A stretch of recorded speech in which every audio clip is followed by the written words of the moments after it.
Dans la capitale de la Campanie, pour éviter la propagation du coronavirus, les habitants restent cloîtrés chez eux, sauf pour travailler ou faire les courses.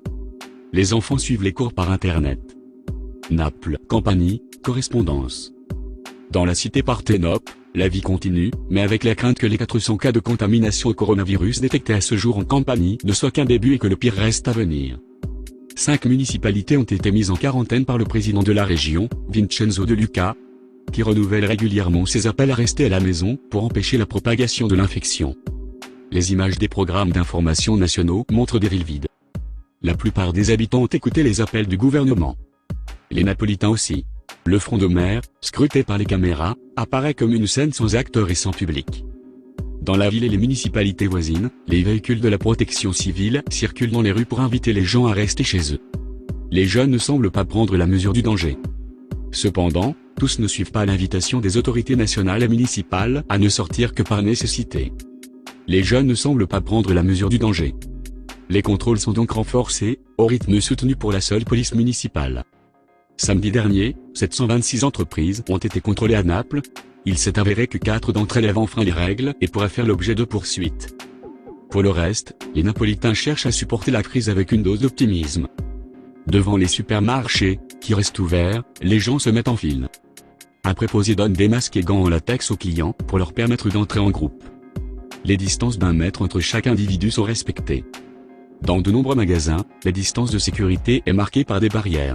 L'espace qui sépare le client de la caisse est délimité par des rubans colorés, comme ceux des panneaux de signalisation. Les étagères des supermarchés sont pleines.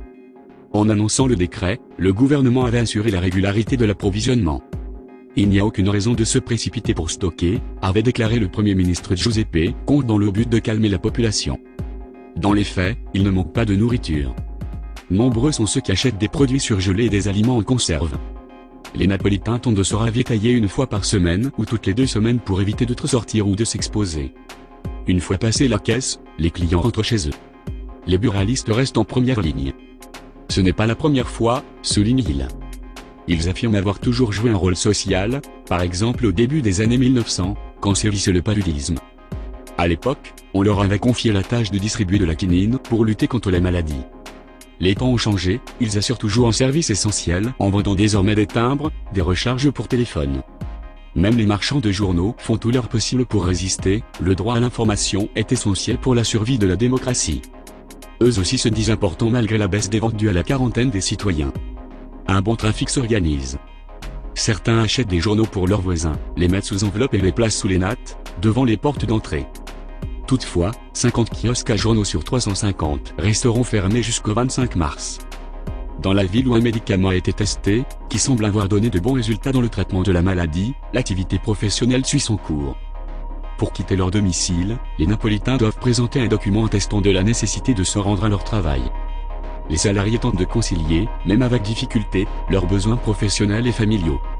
Certains peuvent travailler à distance. Plusieurs magasins et entreprises restent fermés. Et le métro fonctionne au ralenti. Naples vit comme dans un état suspendu. L'envie est grande de sortir de la crise. Il Mattino, le quotidien de Naples, a publié hier un article qui prédit que ce drame permettra peut-être de vivre d'une manière moins hystérique, donnera une leçon pour l'avenir. Les gens sont réceptifs. Les voisins restent liés depuis leur balcon lors d'initiatives nationales ou locales. On regarde. On joue. On chante l'hymne national. On crée on y arrivera ou encore les gens comme nous n'abandonnent jamais. Dimanche dernier, à Naples et aux alentours, les résidents se sont présentés au balcon, allumant la lumière de leur téléphone portable, comme un moyen d'annuler les distances obligatoires en cette période, comme un moyen de résister et de partager son courage. On ne compte plus les dessins d'enfants, les drapeaux italiens ou arc-en-ciel suspendus au balcon. Jusqu'au 3 avril, les écoles sont fermées. Les enfants sont à la maison. Ils doivent continuer le programme scolaire. Sur Internet, des plateformes permettent de recevoir les cours, les devoirs, mais aussi de regarder des leçons en vidéo. Les invitations à redécouvrir le plaisir de vivre en famille se multiplient. Naples vit comme dans un état suspendu. On y observe, dans le silence du soir, des images inhabituelles et surréalistes de gens avec des masques qui évitent de se croiser, de se serrer la main, mais qui vivent dans l'attente de s'embrasser le plus tôt possible.